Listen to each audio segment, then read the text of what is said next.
Bien, hermanos, estamos ya finalizando nuestro estudio del libro de Hechos. Hoy día vamos a analizar la segunda parte de el fin, ¿no es cierto?, de una era. ¿Ya? De alguna manera ya habíamos estado preparando esto con lo dicho, por ejemplo, de lo que implica la resurrección. Hay un antes y un después de la resurrección. Y lo que apunta finalmente a la consumación. El Pentecostés, o sea, crucifixión, resurrección, ascensión y sesión, o que Dios, nuestro Señor se sienta a la diestra del Padre, son todas cosas, hermanos, que marcan un antes y un después, ¿ya? En la historia universal y en la historia de Israel como la conocía, ¿no es cierto? Entonces, por eso podemos hablar de que si comienza una era, también está el fin de otra era, ¿no es cierto? Y nos enfocamos la semana pasada en el fin del sistema de templos y sus líderes. O sea, lo que era característico del pueblo israelita en lo que dicta su adoración era el templo. O sea, toda la ley ceremonial giraba en torno al templo, ¿ya? De tal manera que aunque estés desparramado por todos los rincones del mundo, tenías que ir al templo a hacer todo lo que correspondía, ¿ya? No podías hacerlo en otra parte, era en el templo, era en Jerusalén. Y así como tan distintivo era del pueblo de Israel su templo, también eran sus líderes, ¿ya? Y en la época de Jesús, él llegó, ¿no es cierto?, a lo que se conoce como el segundo templo, y cuyo gobierno era el Sanedrín. Ya había todo un sistema de liderazgo en Israel dirigido por 70 ancianos de distintas sectas judías. Le llamamos sectas nosotros, ¿no es cierto? Porque rechazaron finalmente a nuestro Señor Jesucristo. Fariseos, saduceos, los escribas no son una secta, sino que era un oficio. Entonces, este Sanedrín, hermano, fue el que mandó a ejecutar, conspiró contra nuestro Señor, ¿ya? Fue el Sanedrín de Israel en esa época, ¿ya? Por otra parte, este templo, también el mismo Señor Jesucristo había anunciado que se iba a destruir, ¿ya? ¿Se acuerdan cuando estuvimos viendo en el Evangelio de Marcos estas profecías sobre la destrucción del templo, que no iba a quedar piedra sobre piedra? Bueno, eso es porque también se anuncia el fin de una era, ¿no es cierto? Ahora, el Señor Jesucristo no esperó hasta el 70 dentro de su plan soberano para hacer los cambios. En Hechos vemos que los cambios se empezaron a fraguar antes, ¿ya? O sea, ¿a qué me refiero con cambios antes del 70? Porque en el 70 se destruyó efectivamente el templo, Jerusalén, pero mucho antes, aquí estamos hablando del año 30 y tantos, 40, ¿qué pasó?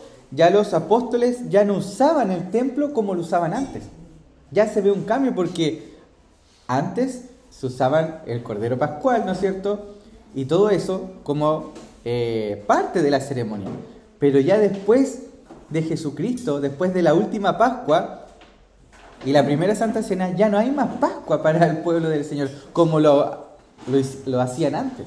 Entonces ya el templo deja de ser necesario, ¿ya? En ese sentido. Y el mismo Señor Jesucristo también explica que esto iba a ser eso, ¿ya? Entonces eso es lo que vamos a ver hoy día. Y nos habíamos enfocado en un relato que es como un relato bisagra, ¿ya? Que nos va a ayudar a entender esta dinámica del templo. O sea, tenemos la curación de este paralítico en la entrada del templo, ¿ya? Y que uno podría decir, ¿y por qué Lucas se interesó en describir esto? Y si se acuerdan, ¿qué tenemos antes de esta descripción? Los hermanos participando en el templo, ¿ya? Pero no en los sacrificios del templo, sino participando en oración. Ya eran judíos, recordemos, todos los días. Después tenemos este evento, y después, ¿qué tenemos en el capítulo 4? O el verdadero pueblo del Señor reuniéndose y cómo funcionaba, y después volvemos a tener el templo. Entonces, podríamos pensar, hermanos, que el hermano Lucas organizó esto en un sándwich, ¿ya? O en un marco, donde todo está girando en torno al templo, desde el fin del capítulo 2 hasta el capítulo 7, con la centralidad del nuevo cuerpo del Señor, ¿no es cierto?, que es la iglesia, como templo o lugar de su presencia, ¿Ya? Y eso es muy evidente. Miren, vayamos por favor a Hechos 3. Ustedes por favor igual síganme en sus Biblias. Por favor, hermanos. Miren. O sea, tenemos antes de Hechos 3 cómo era la comunión de los creyentes. Sobrevino temor a toda persona y muchos prodigios y señales eran hechas por los apóstoles. Todos los que habían creído estaban juntos y tenían todas las cosas en común. Vendían todas sus propiedades y sus bienes y los compartían con todos según la necesidad de cada uno. Día tras día continuaban unánimes en el templo, partiendo el pan en los hogares, comían juntos con alegría y sencillez de corazón, alabando a Dios y hallando favor con todo el pueblo. Y el Señor añadía cada día el número de ellos, los que iban siendo salvos. Entonces aquí se ve un uso del templo, pero no como antes, ¿no es cierto? Como lo hacía un judío común. Aquí había una distinción, ¿ya? Del pueblo del Señor, de aquellos que habían recibido el Espíritu Santo en Pentecostés, con el resto. Aquí no está hablando Lucas de todo Israel que estaba haciendo esto, sino que está hablando de aquellas personas que se convirtieron, se arrepintieron y se bautizaron, ¿ya? Que estaban perseverando en esto. Entonces después tenemos, y no es casualidad, la curación de un cojo. ¿Y dónde? En la entrada del templo. Y cierto día Pedro y Juan subían al templo a la hora 9 de la oración. Y había un hombre cojo desde su nacimiento, al que llevaban y ponían diariamente a la puerta del templo llamada La Hermosa, para que pidiera limosna a los que entraban al templo. O sea, este personaje estaba afuera del templo, no podía entrar, ¿ya? Y este era el sistema antiguo. Así funcionaba. La gente, ¿no es cierto?, que era inválida o discapacitada, se quedaba fuera del templo. Ese era el sistema antiguo. Y así funcionaba, ¿ya? Entonces, viendo a Pedro y Juan que iban a entrar al templo, les pedía limosna. Entonces Pedro, junto con Juan, fijando su vista en él, le dijo: míranos. Y él los miró atentamente, esperando recibir algo de ellos. Pero Pedro dijo: no tengo plata ni oro, mas lo que tengo te doy. En el nombre de Jesucristo el Nazareno, anda. Miren, en el nombre de Jesucristo el Nazareno, anda. Y haciéndolo, de la mano derecha, lo levantó. Al instante sus pies y tobillos cobraron fuerzas, y de un salto se puso en pie y andaba. Entró al templo con ellos caminando, saltando y alabando a Dios. O sea, este hombre no entró al templo por el sistema que ya estaba ahí, con el sistema de templos y con los líderes, con el liderazgo. Es más, ese sistema lo tenía marginado. Pero ahora en el nombre de Jesús es que entra al templo, alabando al Señor, ¿ya? Pero alabando al Señor con sus palabras, ¿no es cierto? Aquí no le dicen que vaya a ofrecer sacrificios ni nada de esas cosas. Entonces, todo el pueblo lo vio andar y alabar a Dios, y reconocieron que era el mismo que se sentaba a la puerta del templo, La Hermosa, a pedir limosna, y se llenaron de asombro y admiración por lo que había sucedido. Ahora, hermanos, lo que viene es muy importante, porque viene la explicación, ¿ya? Así como el Pentecostés ocurrió y se describió lo que ocurrió, después viene Pedro y explica lo que significa el Pentecostés. Ahora también tenemos el sermón de Pedro justo después de esto. Y hay cosas que tenemos que tener en cuenta, hermanos. Insisto, quiero que vean y noten el contraste entre la insuficiencia del sistema de templo y la suficiencia total de Jesús. Miren lo que dice el versículo 12.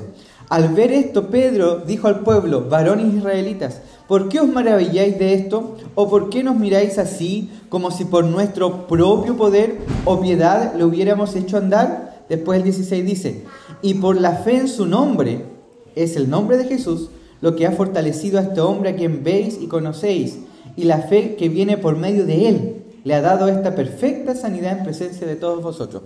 Entonces, claro el contraste entre el templo antiguo y el nuevo templo, que es el Señor, ¿ya? Por otra parte, tenemos que tener en claro, hermanos, que Jesús cumple todas las promesas salvadoras de Dios que se encuentran en todas las Escrituras. Y esto es así, miren.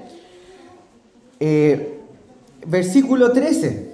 De Jesús se dice que era el Dios de Abraham, de Isaac y de Jacob, el Dios de nuestros padres, ha glorificado a su siervo Jesús. Hermanos, si usted busca esto en el Antiguo Testamento, las alusiones al siervo del Señor, ¿no es cierto?, están cumplidas aquí en Jesús. Pedro está identificando a Jesús con el siervo de Jehová. Por otra parte, en el versículo 14 se le dice santo y justo. En el 15 se le dice autor de la vida. En el 18 y 20 se le dice el Mesías sufriente. En el 22 y 23 se le dice profeta como Moisés. En el 24 se le dice el rey davídico. Y en el 25 y 26 se reconoce a Cristo como la descendencia de Abraham. O sea, Pedro, hermano, de un día de pasar a decirle al Señor, Señor, no vayas, que no te pase esto, ¿no es cierto? Y Jesús le diga, apártate de mí, Satanás, ¿ya? Que andaba bien perdido. De pasar a esto, a tenerla tan clara, hermano. Y eso fue la obra del Espíritu Santo, de reconocer que en Cristo se cumplían todas las expectativas. La expectativa de Moisés, la expectativa de David, la expectativa de los profetas, todas esas cosas. Entonces, por eso que Jesús dijo anteriormente, uno mayor que el templo está aquí. Cuando Jesús estuvo en su ministerio terrenal y llegó al templo, dijo eso. Y él sabía por qué lo decía.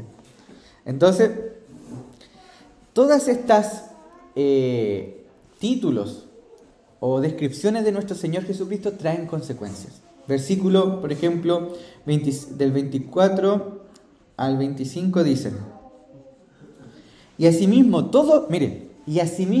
todos los profetas que han hablado desde Samuel y sus sucesores en adelante, también anunciaron estos días. Dice todos. Vosotros sois los hijos de los profetas y del pacto que Dios hizo con vuestros padres, al decir a Abraham, y en tu simiente serán benditas todas las familias de la tierra. Para vosotros, en primer lugar, Dios, habiendo resucitado a su siervo, le ha enviado para que os bendiga, a fin de apartar a cada uno de vosotros de vuestras iniquidades. Entonces la presencia de Cristo, hermanos, marca un antes y un después. Y ahora Cristo, por medio de sus apóstoles, está llevando a cabo eso, ¿ya? Ese cambio, ¿ya? Y insisto, hay un cumplimiento integral en la persona de Jesús, dice todos los profetas, ¿ya? El versículo 18 también dice, por ejemplo, pero Dios ha cumplido así lo que anunció de antemano por boca de todos los profetas. Jesucristo había de padecer. El 21 dice, y quien al cielo debe recibir hasta el día de la restauración de todas las cosas, acerca de lo cual Dios habló por boca de sus santos profetas desde tiempos antiguos. ¿Ya? O sea, ¿por qué soy enfático en esto, hermanos? Porque existe una corriente que mira que muchas de estas cosas todavía deben ocurrir, ¿ya? Pero a la luz de esto, estas cosas ya ocurrieron, ¿ya? Por otro lado, hermanos, es interesante que en el Antiguo Testamento todo lo que estaba relacionado con la liberación y lo que estaba relacionado con Dios en sí mismo se relacionaba con el nombre de Jehová. Jehová es el nombre, ¿no es cierto? Yo soy el que soy, que se utiliza para demarcar, ¿no es cierto?, esta relación pactual que Dios tiene con su pueblo, ¿ya? Y dando a entender también que Dios libera a su pueblo. Por eso, en el contexto de Moisés, ¿no es cierto?, cuando Dios se presenta a Moisés la zarza ardiente, le dice, yo soy el que soy. Y todo esto en un contexto de liberación, ¿ya? De liberar al pueblo de la esclavitud. Ahora es interesante, hermanos, que en el Antiguo Testamento el nombre de Jehová se asocia a la liberación de Israel y al templo. O sea, el nombre de Jehová está ligado a la liberación, pero también al templo. Por favor, Luis, tú puedes buscar Primera de Reyes 8 del 17 al 20, Esteban del 29 al 30. Por favor. ¿Se acuerdan cuando estudiamos el mandamiento, no tomarás el nombre del Señor en vano? Ahí nuestro hermano Scott nos explicó muy bien de que Dios se identificaba con su nombre, ¿ya? Y su nombre, ¿no es cierto?, era Dios mismo, ¿ya? 8, 17 al 20. Sí, por favor. Y David mi padre tuvo en su corazón edificar casa a nombre de Jehová Dios de Israel. A nombre de Jehová Dios, ¿ya? Pero Jehová dijo a David mi padre, ¿cuánto ha de haber tenido en tu corazón corazón edificar casa a mi nombre, bien has hecho en tener tal deseo. Pero tú no edificarás la casa, sino tu hijo que saldrá de tus lomos, él edificará casa a mi nombre. Y Jehová ha cumplido su palabra y ha dicho, porque yo me he levantado del lugar de David mi padre, y me he sentado en el trono de Israel, como Jehová había dicho, y he edificado la casa al nombre de Jehová, Dios de Israel. Ya, ¿se acuerdan que estuvimos viendo que esa profecía se cumple parcialmente en Salomón y que se cumple plenamente en nuestro Señor Jesucristo? 29 y 30, por favor. Que tus ojos estén abiertos noche y día hacia esta casa, hacia el lugar del cual has dicho, mi nombre estará allí, para que oigas la oración que tu siervo haga hacia este lugar. Y escucha la súplica de tu siervo y de tu pueblo Israel, cuando oren hacia este lugar. Escucha tú en el lugar de tu morada en los cielos. Escucha y perdona. Miren, en otras palabras, hermanos, el nombre de Jehová estaba asociado al templo. Estaban ligados. Pero ahora, en hecho, estamos viendo que no es así. El templo es una cosa y el nombre de Jesús es en quien hay liberación. ¿Se dan cuenta? El contraste es como cuando Jesús salió del templo y se fue al Monte de los Olivos y dio las profecías contra Jerusalén. Y es una imagen de cuando, no me acuerdo cuál profeta, ve que la presencia de Dios sale del templo y se dirige a los montes. Entonces es lo mismo. La presencia de Dios, hermanos, estaba ligada al templo antes, en el antiguo pacto. Pero ahora ya no. Este templo tenía ya fecha de caducidad. ¿Ya?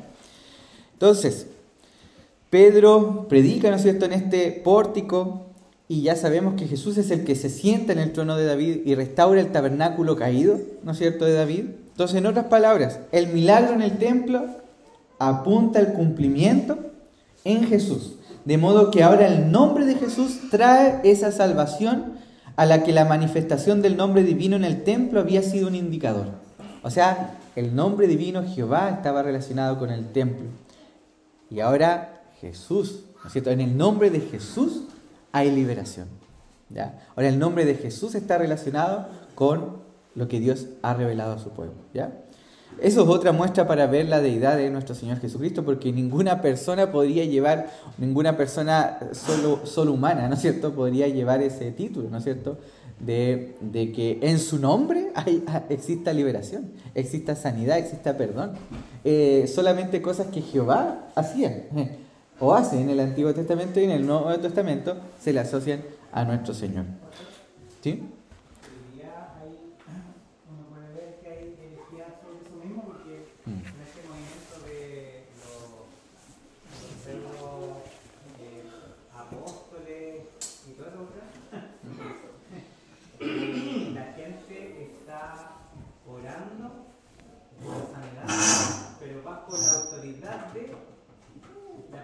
Que me ungió a mí como algo. Claro. Entonces, de eso hay un montón de iglesias que están en ese mismo poder. Sí. Entonces, es como los católicos que oran a los santos. Sí. Usan intermediarios, ¿no es cierto? Y claro, está pasando lamentablemente en esas instituciones que no sé si se le podría llamar iglesia, porque el Señor nos dijo que oremos en su nombre. Y todo lo que pidamos sea en su nombre. No sé si se han dado cuenta, hermanos, los que van leyendo el plan de lectura, que cómo oran los profetas. Dicen, por amor a tu nombre. Y ahora nosotros oramos en el nombre de Jesús, a quien el Padre ama. No sé si notan la relación. En el Antiguo Testamento, por amor a tu nombre, Señor, sálvanos, por amor a tu nombre. Y hoy día nosotros pedimos por amor a tu Hijo, o en el nombre de Jesús. ¿Ya? Entonces ese es lo que realmente trae liberación, no pensando en este nombre como un talismán o un objeto así, ¿no es cierto?, de uso para allá y para acá, sino que como por ejemplo Simón el Mago, que en el contexto igual de acá de Hechos quería recibir ese poder como para sanar. No estamos hablando de eso. Entonces, el templo, hermanos,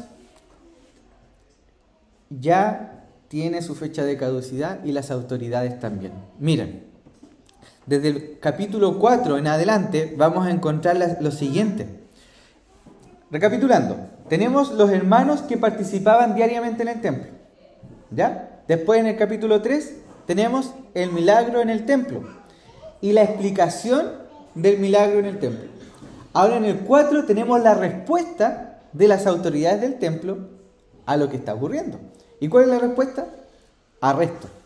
O sea, las autoridades arrestan a Pedro y Juan. Dice, mientras ellos hablaban al pueblo, se les echaron encima los sacerdotes, el capitán de la guardia del templo y los saduceos, indignados porque enseñaban al pueblo y anunciaban en Jesús la resurrección de entre los muertos.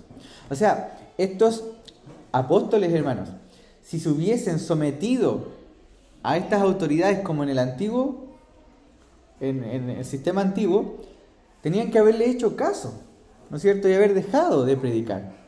Pero ellos no se sometieron, porque ya no eran más autoridades. Y porque, para colmo, estaban prohibiendo algo que el Señor ya le había dicho.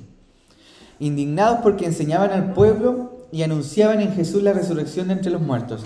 Les echaron mano y los pusieron en la cárcel hasta el día siguiente, pues ya era tarde. Pero muchos de los que habían oído el mensaje creyeron, llegando el número de los hombres como a 5,000. Imagínense todo lo que está ocurriendo.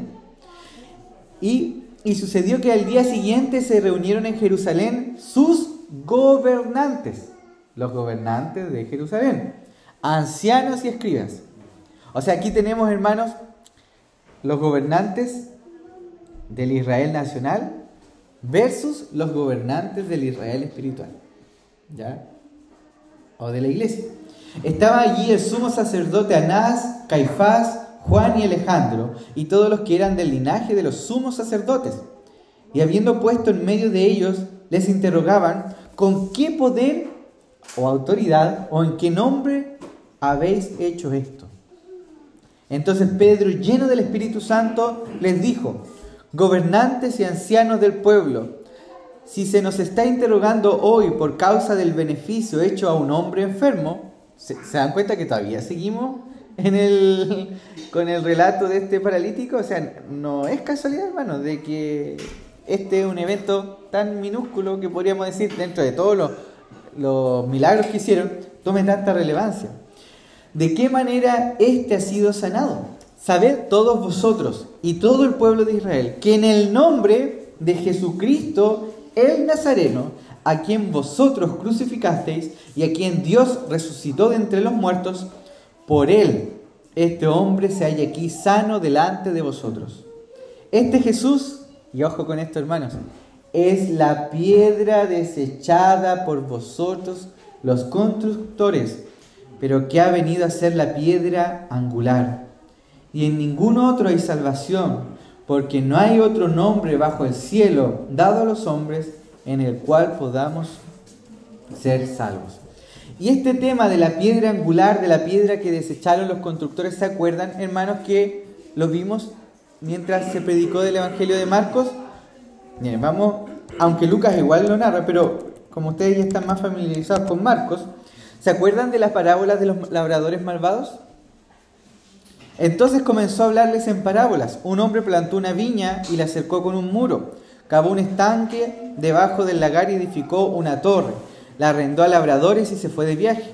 Al tiempo de la vendimia envió un siervo a los labradores para recibir de los labradores su parte de los frutos de la viña. Pero ellos, echándole mano, lo golpearon y lo enviaron con las manos vacías. De nuevo les mandó otro siervo y a él lo hicieron en la cabeza y lo trataron vergonzosamente. Y envió a otro y a este lo mataron. Y así como a otros muchos, golpeando a unos y matando a otros. Todavía le quedaba uno, un hijo amado, y les envió a este último diciendo, respetarán a mi hijo. Pero aquellos labradores se dijeron entre sí, este es el heredero, venid, matémosle, y la heredad será nuestra. Y echándole mano, lo mataron y lo arrojaron fuera de la viña. ¿Qué hará entonces el dueño de la viña? Vendrá y destruirá a los labradores y dará la viña a otros. ¿Ni aún esta escritura habéis leído? La piedra que desecharon los constructores es en piedra angular. ¿Piedra angular de qué, hermanos? Del templo. Se ha convertido. Esto fue hecho de parte del Señor y es maravilloso a nuestros ojos. Y procuraban prenderle, pero temían a la multitud porque comprendieron que contra ellos había dicho la parábola y dejándole se fueron. En otras palabras, hermanos, lo que aquí se nos está explicando Pedro es que aquí las cosas cambiaron. La viña que ellos tenían y que no estaba dando los frutos que el dueño quería, ya había sido pasada a otros. O sea, pasó del Sanedrín a los apóstoles. O sea, pasó del pueblo, o sea, pasó del Israel nacional, de los que estaban circuncidados en la carne, pero no estaban circuncidados en el corazón. Pasó de este pueblo incircunciso de labios y de corazón, pasó al pueblo que estaba circuncidado de corazón. Al pueblo que se reunía en torno al nombre de Jesús. Esa piedra angular. Y hermano, el tema es tan hermoso porque la piedra angular, y es por eso que Pedro nos dice que nosotros somos piedras vivas. Y la piedra angular es Cristo. Y somos edificados. Es por eso que ya el templo, hermano, no tiene relevancia.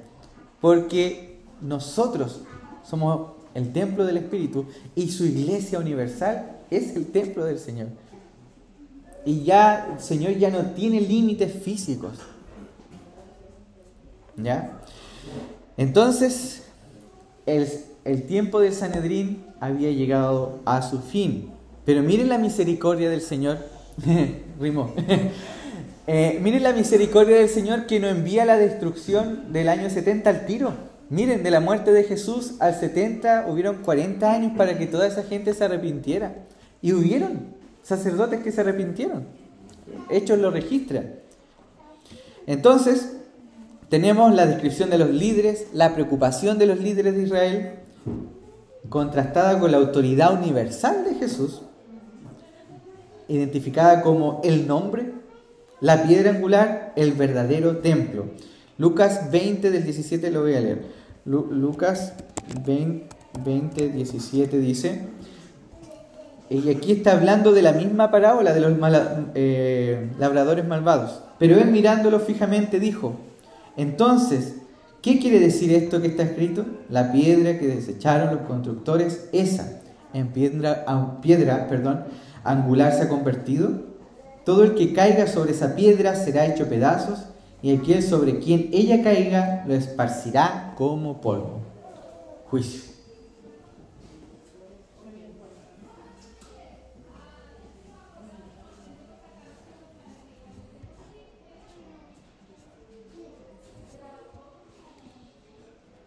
Entonces Pedro declara la autoridad universal de Jesús. Y en resumen, la autoridad del Señor Jesús es preeminente y suficiente. ¿Ya? A este Señor que crucificaron, pero que ahora había sido resucitado y estaba sentado a la diestra del Padre, y en su nombre había poder para liberar. Y hermano, esto es contraste nuevamente, porque noten la decadencia de estas autoridades judías que estaban en contra de la obra de Dios, pero ahora miren, hermanos, cómo funciona el nuevo Israel, cómo funciona el nuevo liderazgo del pueblo del Señor. Miren, vámonos por favor a Hechos 4. Miren, ¿qué pasó cuando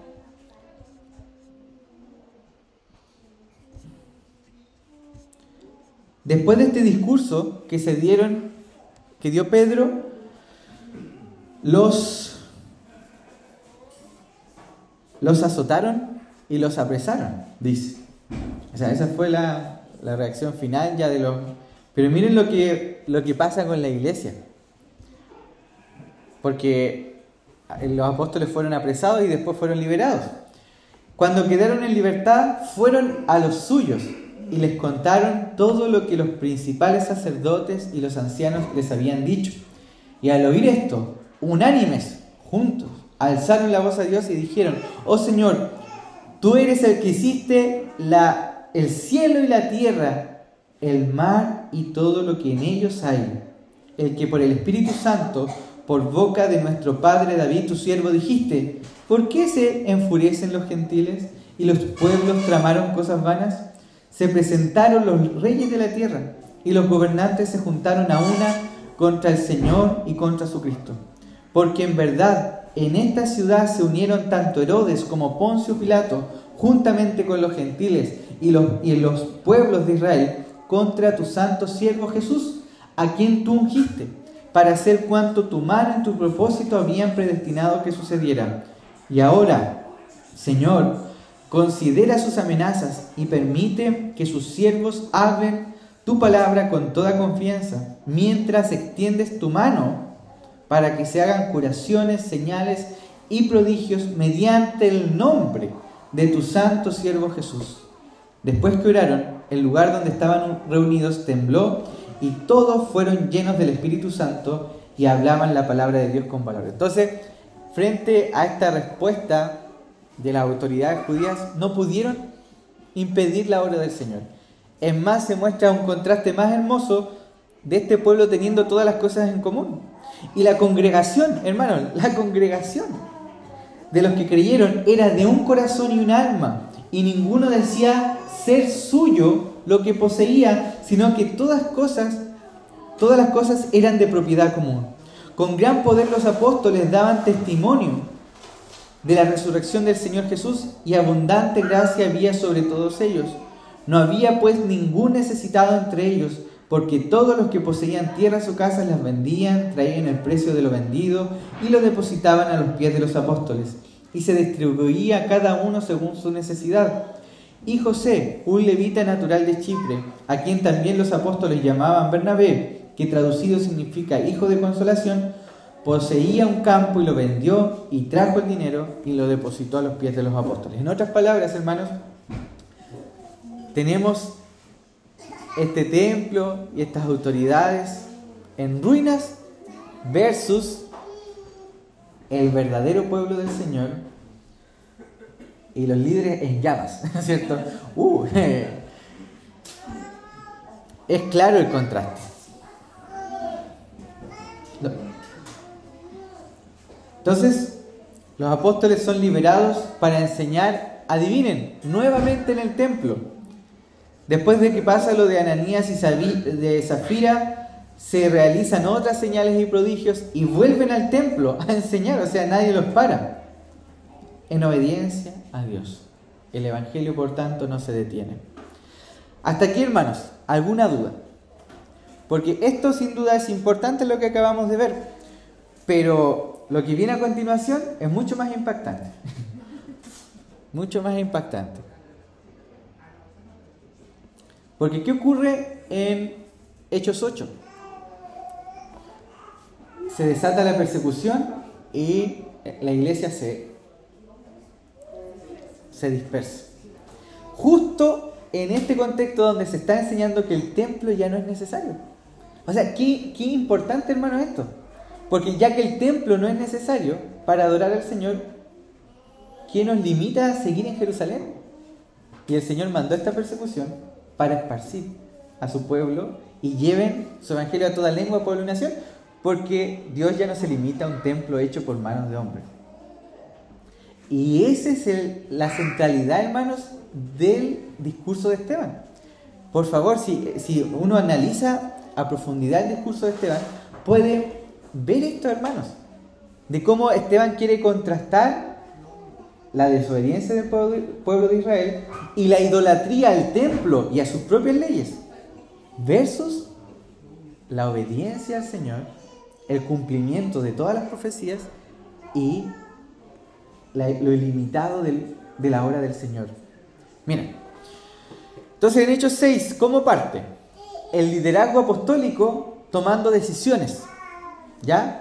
¿Por qué? Porque había una situación, las viudas helenas estaban siendo desatendidas y la iglesia va donde los apóstoles para ver qué se podía hacer. ¿Qué hacen los apóstoles?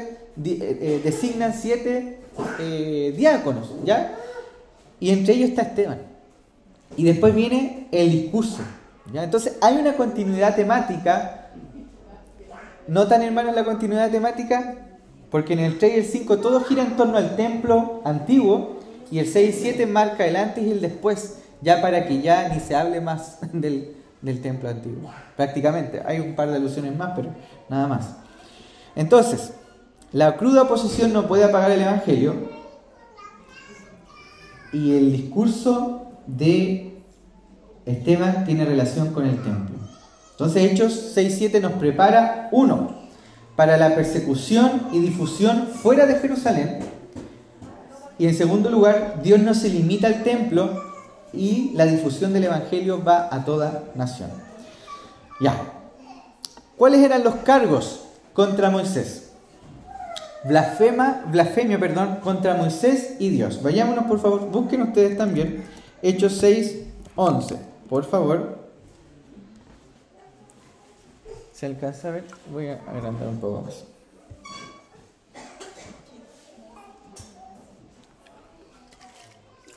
Dice: entonces en secreto persuadieron a algunos hombres para que dijeran: le hemos oído hablar palabras blasfemas contra Moisés y contra Dios. O sea, esas eran las acusaciones que presentaron contra Esteban. Pero eran acusaciones falsas. ¿Ya? En el 13 miren lo que dice: y presentaron testigos falsos que dijeron: este hombre continuamente habla en contra de este lugar santo y de la ley. Hermanos, nuevamente está el templo. El templo está aquí en la centralidad del debate. Pero insisto, falso.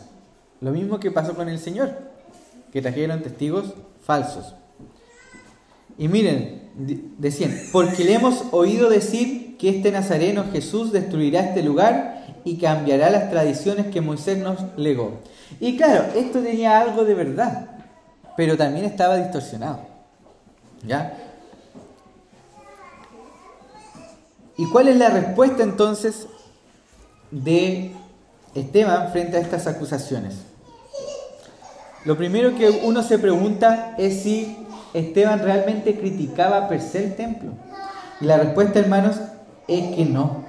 Las acusaciones falsas dan a entender que no es crítico del templo, sino que exponen cómo éste apunta a Cristo o ya llega a cumplirse en Cristo. No es que Esteban estaba rechazando la voluntad del Señor, la ley de Moisés, el templo. No es que iba a ir a blasfemar en el templo, no. Pero él ya había entendido que había llegado a su fin eso. Los israelitas eran los que no entendían. Es más, Esteban expone que él no está contra Moisés, porque Moisés profetizó acerca de Jesús. Por lo tanto, los que están en contra de Moisés son ellos. ¿Se dan cuenta cómo hay una tergiversación? Porque los israelitas y el Sanedrín, so pretexto, ¿no es cierto?, de acusar a Esteban porque estaba predicando contra Moisés, ellos son los que están contra Moisés. Porque, hermanos, no hay contradicción entre el Antiguo y el Nuevo Testamento, hay una continuidad, hay una revelación progresiva. ¿Ya? Entonces, la respuesta. Tenemos en Hechos 6, por boca de Esteban, el discurso más extenso de Hechos. ¿Y qué habla Esteban? Habla sobre los patrones del plan de Dios. Patrón me refiero como forma en que Dios trabaja u obra. Habla de personajes como Abraham, José. Moisés es el donde más se detiene. Habla de Josué, de David, de Salomón. Y el tema recurrente es continuo rechazo del pueblo a los mensajeros de Dios. Claro ejemplo es Moisés, que a Moisés cuántas veces el pueblo lo tenía hasta aquí, ¿no es cierto? Y lo rechazaron. ¿Ya? Moisés anunció a Cristo, lo dice en el versículo 37, y Cristo fue rechazado así como Moisés. Por lo tanto, aquí los líderes no se estaban oponiendo a Esteban y a Jesús, se oponen a Moisés. Y por eso matan a Esteban. Y el tema del templo, hermanos, aquí entra a colación. Porque miren, no es casualidad que Esteban, porque los judíos estaban celosos que la presencia del Señor estaba en el templo, estaba en Jerusalén, pero Esteban le hace un recorrido geográfico por todos los lugares donde la presencia de Dios anduvo. para que ellos entiendan que Dios no tiene límites hecho por un templo. Entonces miren, como el discurso es tan largo, hermanos, lean ustedes en su casa, pero yo les estoy haciendo aquí una reseña, un resumen. Habla de que la presencia de Dios estuvo en Mesopotamia, estuvo en el monte Horeb, estuvo en Egipto, estuvo cerca del monte Sinaí, y sí, donde nos vamos a detener es en el versículo 48 y 50. Miren. Y aquí tiene la centralidad del tema del templo. Voy a leer desde el 46. Y David halló gracia delante de Dios y pidió el favor de hallar una morada para el Dios de Jacob. Pero fue Salomón quien le edificó una casa. Y aquí, atención. Sin embargo, el Altísimo no habita en casas hechas por manos de hombres, como dice el profeta. El cielo es mi trono y la tierra el estrado de mis pies. ¿Qué casa me edificaréis?, dice el Señor, ¿o cuál es el lugar de mi reposo? ¿No fue mi mano la que hizo todas estas cosas? Vosotros, que sois duros de cerviz e incircuncisos de corazón y de oídos, resistís siempre al Espíritu Santo, como hicieron vuestros padres, así también hacéis vosotros. ¿A cuál de los profetas no persiguieron vuestros padres? Ellos mataron a los que antes habían anunciado la venida del justo, del cual ahora vosotros os hicisteis entregadores y asesinos. Vosotros que recibisteis la ley por disposición de ángeles, y sin embargo no la guardasteis. Al oír esto, se sintieron profundamente ofendidos y crujían los dientes contra él. Pero Esteban, lleno del Espíritu Santo, fijo los ojos en el cielo, vio la gloria de Dios y a Jesús de pie a la diestra de Dios, y dijo: He aquí, veo los cielos abiertos y al Hijo del Hombre de pie a la diestra de Dios.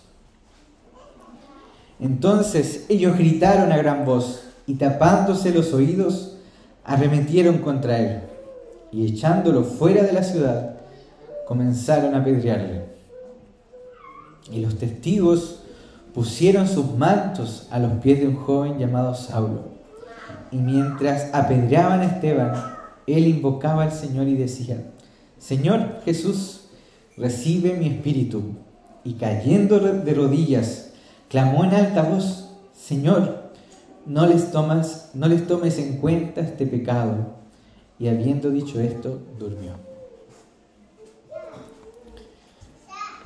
Entonces, amados hermanos, lo que Esteban estaba diciendo era que el templo no debía ser un ídolo que se había convertido. Para ellos estaba siendo un ídolo. Cuando el templo apuntaba a Cristo y la gloria de Dios, miren cómo Esteban la relaciona con Cristo, porque en el versículo 2, ¿qué dice? Miren, ¿qué dice el versículo 2? Y dijo: escuchadme, hermanos y padres, el Dios de gloria apareció a nuestros padres Abraham. Dios de gloria. Y miren el versículo 55. Pero Esteban, lleno del Espíritu Santo, fijo los ojos en el cielo, vio la gloria de Dios y a Jesús a la diestra del Padre. La gloria de Dios se relaciona con Cristo. El cielo, el lugar del trono de Dios, está abierto, miren. Y Jesús está en la presencia de Dios. Hermanos, está abierto el templo. Está abierto el acceso a Dios. ¿Se acuerdan? Como en Hebreos dice que se rompió el velo, se rasgó, ¿no es cierto?, el velo de su carne para que tuviéramos acceso al Señor. Entonces Jesús cumple las metas del templo para que la presencia de Dios llene todo el mundo. Esteban señala más allá de Moisés y al templo a Jesús, a quien Moisés y el templo anticiparon. Conclusión: Hechos 1 y 2 presenta a Jesús reinando y anticipa el papel del templo y el liderazgo presentado en Hechos 3:7 a la luz de la obra de Cristo y los apóstoles. El Señor Jesús entonces es el cumplimiento y el reemplazo del templo y aquel a través de quien ahora se pueden superar los límites anteriores del templo. La insuficiencia de este templo se contrasta con la total suficiencia del Señor Jesús. Todas las bendiciones de Dios se encuentran solo mediante la fe en Él. Y esto, hermano, es importante. Todas las bendiciones espirituales estaban antes ligadas al templo.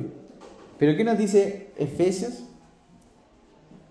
Que en Cristo estamos sentados en lugares celestiales y llenos de toda bendición espiritual en Cristo Jesús. Entonces ahora toda la bendición se encuentra en Cristo. Entonces, hermano, yo espero que con esto podamos ver el vaso no medio lleno, un vaso rebosante, lleno de las bendiciones que el Señor tiene, lo que el Señor ha hecho, y que reconozcamos, hermanos, quiénes somos delante del Señor y lo que el Señor ha hecho por nosotros y cuál es nuestra misión de seguir llevando el Evangelio y que no nos limiten 4 paredes. Eso, amados hermanos. ¿Algún comentario? ¿Alguna duda?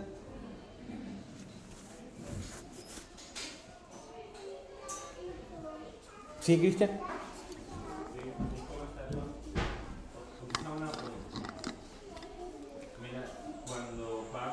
Pablo pareciera que fuera fácil enseñar esto que ahora el templo, que es el fin del sistema del templo, pero hay un reemplazo, ¿cierto? Porque ahora somos nosotros del templo.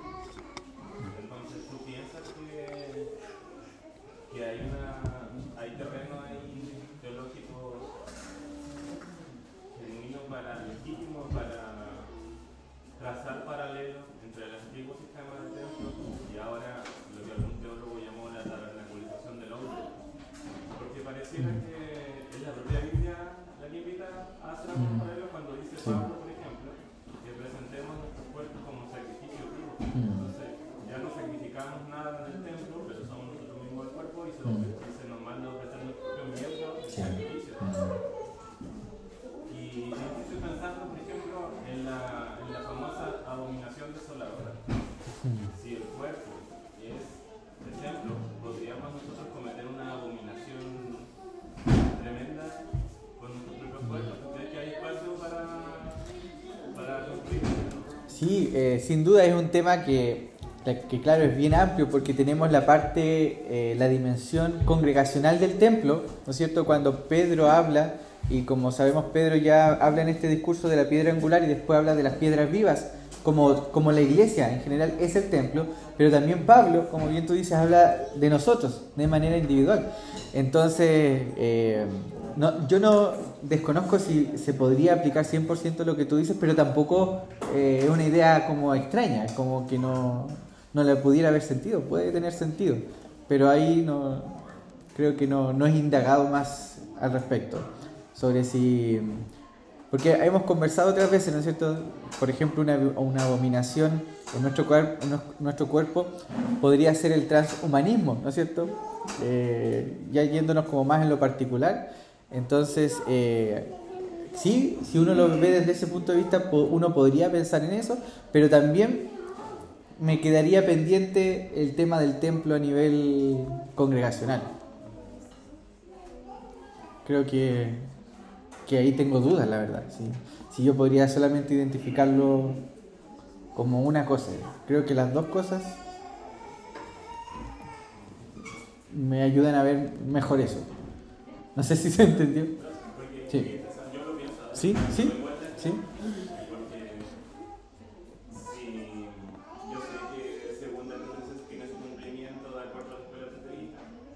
Pero mira, es interesante si uno piensa que Satanás siempre ha tenido una aspiración para usurpar, para resignificar lo que Dios hace. Claro, ahora Dios dice, decreta, que Él ya no va a vivir nunca más, ya no va a habitar en el cuerpo corporal, sino que en el cuerpo del Cristo. Entonces es interesante que a partir de ahí el enemigo inicia todo un trabajo para la apropiación y la resignificación del cuerpo. Sí. Ideas como que podemos básicamente modificar completamente nuestro genoma o mezclarnos con otras series de animales. Yo lo veo desde ese punto de vista como un ataque del enemigo, ¿cierto? A ¿Sí? Sí, a mí igual me parece interesante, solamente que no sé si solamente lo vería desde ese arista, porque me queda la otra arista de la parte congregacional y la otra arista de la parte universal, porque también el templo, es que es más, el tema del templo podríamos estar estudiando los años, porque el tema del templo a nivel individual como personal, sí, es más las figuras que se utilizan, por ejemplo, atrio. Por algo nuestro corazón tiene... viene del corazón, atrio, ¿no es cierto? De partes del corazón. Entonces, el templo mucho apunta al cuerpo también, como se puede, algunos lo han representado, la corporalización. Ya tenemos la parte del templo como cuerpo humano, también tenemos, o el ser humano, también en la Biblia habla del templo a nivel de la congregación, donde el Señor está edificando, ¿no es cierto?, su iglesia. Pero también hablamos de templo a niveles cosmológicos, ¿no es cierto? O cósmicos, mejor dicho, donde el Señor va a llenar la tierra de su presencia. Entonces tenemos esas tres cosas que tener en cuenta. Y claro, con lo que tú dices, a mí me hace sentido, pero es una. Me faltaría las otras dos, cómo visualizarlo. Pero sí, creo que da pie a pensar en esas cosas. No sé si alguien quiere decir algo más, Cristian. ¿Sí? No sé si alguien más quiere complementar la idea.